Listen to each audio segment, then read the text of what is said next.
I'm going to start out with a cover article, Time Magazine, December 2008. It says, "The sorry state of American health. We spend more money for health care than all the nations in the world combined." Not more than any nation, more than all nations combined. We spend more money for health care, and yet we rank 92nd in healthfulness. There's 91 other countries in the world who are healthier than us, according to the World Health Organization, the Centers for Disease Control out of Atlanta, Georgia. We rank 60th in longevity. There's 59 other countries whose peoples live longer than us. We rank 41st in live births and first month survivability of our babies. And it says here, the sorry state of American health, despite technical and scientific advances in medicine, Americans are less healthy than we used to be. In the next generation, our kids are going to be worse off. Statistically, if we don't change what we're doing today, ladies and gentlemen, 50% of you in this room will be standing at grave sites burying your children. How many of you heard that? In the academic centers of America, this is well documented. Diseases that used to get us when we were 50 years old are now killing kids who are in their teens, following the doctor's instructions. And so we have to stop using them. This just came out April 16th, 2012. Baby foods might not provide adequate levels of micronutrients. Well, I've been screaming about that for 25 years. You know, you always hear me go back to my old CDs. Why do you call Similac Similac? Because it lacks everything. Names we've trusted: Similac, Enfamil, Gerber's. This came out in Food Chemistry, which is a very well-respected scientific journal. Talks about the nutritional value of foods, all the articles about pollution that might be in the foods and everything. And it says, commercially available baby foods like Similac, Enfamil, Gerber's may contain less than 20% of the recommended vitamins and minerals. 20%! Dog food has 100%. When do you get angry enough to change? October 2011, USA Today. In ranking of newborn deaths, we're number 41 in the world. It's America's shame. These are front page articles, and people wrap the garbage in these newspapers and throw them out and don't pay attention. May 14th, 2012, cover article, Newsweek magazine. At the first blush, that's everybody's reaction as they giggle. When you have a baby, when they're first born and they're destined to weigh 300 pounds before they take their first breath, God forgive us. We're the number one obese nation in the world. We spend more money for health care than all the nations of the world put together, and the only health category we're number one in is obesity, following the doctor's instructions. AARP Monthly Bulletin, March 2012. The worst place to be when you're sick in America is a hospital. The number of patients who die each year in hospital from hospital errors is equal to 4 jumbo jets crashing each week. That's 1,200 people, 56 weeks, 54 weeks. That's 1,200 people a week times 54 weeks. That's 500,000 people are killed by just errors, stupid errors. Same article. Each U.S. surgeon in America operates on the wrong person, the wrong body part as often as 40 times a week. Cover article, Newsweek magazine, August 2011. The one word that's going to save your life in a hospital. He doesn't look too happy, does he? His chest is being opened up. So why are those surgeons touching him with their scalpels? I mean, he's not even anesthetized. Well, that's because if he dies during the induction of anesthesia, they have officially begun their procedure, and they'll get paid full amount even if he dies. So what is the one word that will save your life in a hospital? No. It's a 2-letter word. I heard it. No! Now, what is this guy afraid of? This is a very fearful posture. What is he afraid of? The Texas Chainsaw Murderer? Is he afraid of Godzilla? Well, I tell you, on the opposing page here, there's 7 doctors. Why don't you look at their body language? Look at their eyes, look at their face, look at their hands, and see if they're coming to him with love as a caring physician, first doing no harm.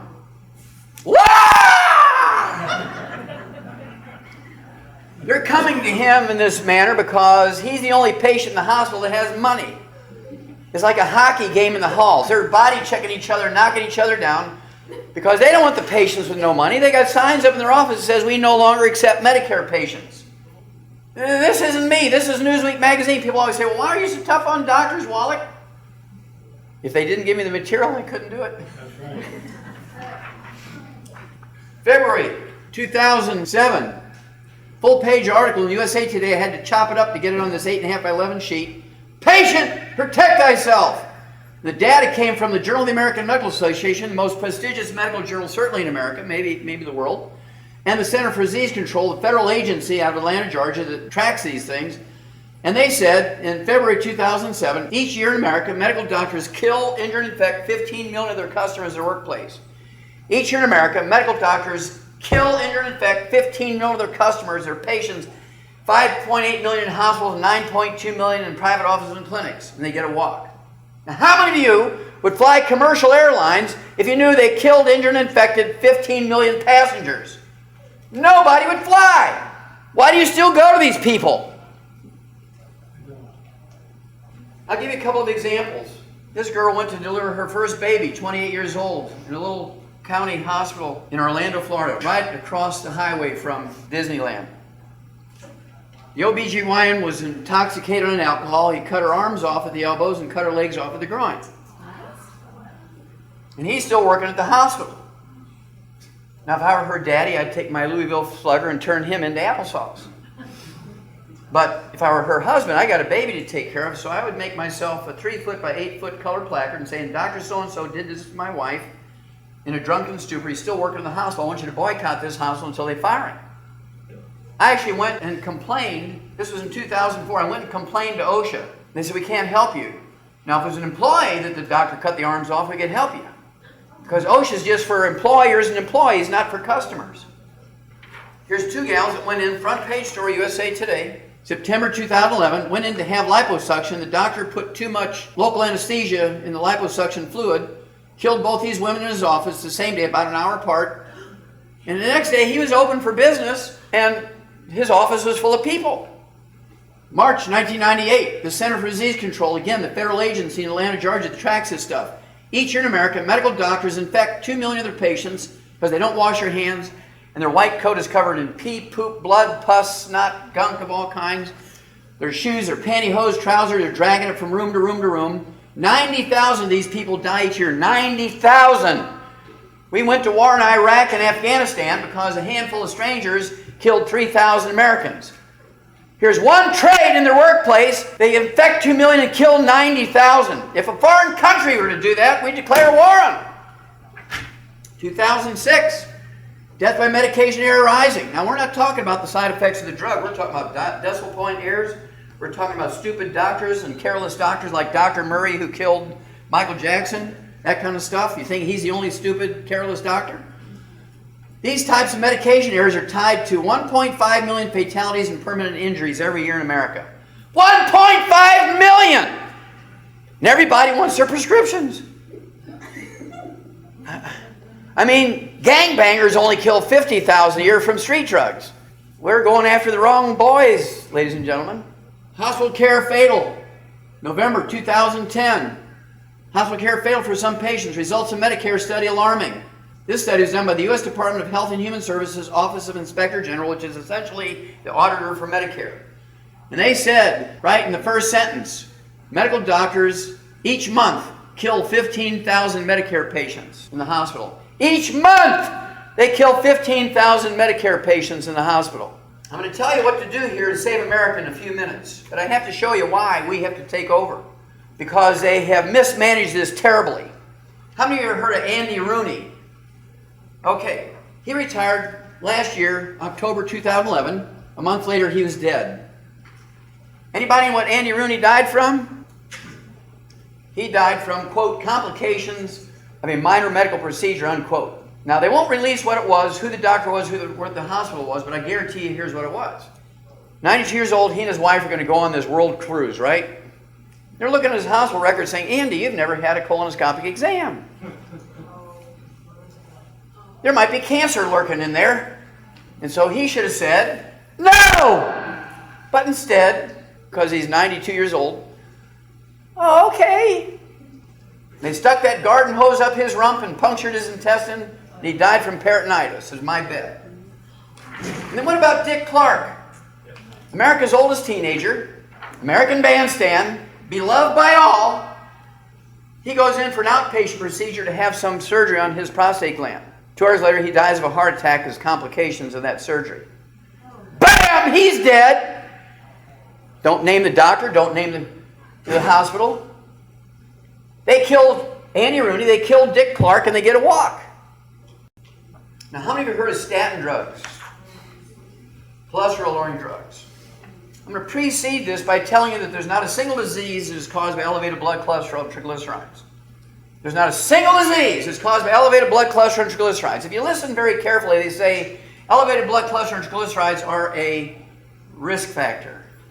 But everybody in their minds made the mental leap that it was the cause. And doctors just fanned that flame. I don't know why they think it's a cause, but they're coming to me. Just keep fanning that flame because people think elevated blood cholesterol and triglycerides cause heart disease and stroke. Don't tell them the truth. This is too good. So everybody goes in and gets their statin drugs, and they eat egg beaters, tofu instead of red meat. Steve Jobs was an unsupplemented vegan. He named his company Apple because he's a vegan. I'd name my company Beefsteak. Okay? So, federal health officials are adding new safety warnings, only the pharmacists will see them, about the risk of memory loss, Alzheimer's disease, and elevated blood sugar diabetes caused by statins. Now, I said this in 1971. I actually published a large article, international article, in a pathology journal based on 20,000 autopsies. They said, elevated blood cholesterol and triglycerides are not the cause of stroke, clogged arteries, heart attacks. They're a warning. They're a red warning light. They don't cause any disease. Everybody laughed at me and said, oh, Wallach, come on. You're not with it. It's the cholesterol. Well, they didn't do any long-term studies, and guess what? Guess what physician-caused disease is caused by statin drugs? Alzheimer's disease. Because 75% of your brain weight is the white matter, right? The myelin. And myelin is 100% cholesterol. You eat egg beaters, you get on cholesterol-lowering drugs, you eat tofu instead of red meat, you eat boneless, skinless chicken breasts. How do they grow chickens without skin? I don't know. Harvard Medical School said 10 years ago, do not get mammograms.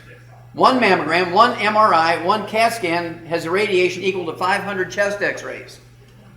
You take one mammogram each year for 5 years, and increases your risk of breast cancer by 20%. A screen is not prevention. Screening will not prevent a single disease. Now, you guys don't get off easy. The word is out now. Don't get PSA tests. Don't get the prostate-specific antigen test. And just like Dick Clark died of a heart attack 2 hours after his prostate surgery, how do men fare after prostate surgery? 5,000 die immediately after the surgery from a heart attack.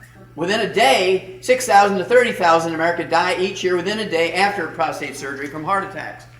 That's because these simple-minded doctors don't understand that when you cut on a prostate gland, it releases hormones called prostaglandins, which cause blood clots.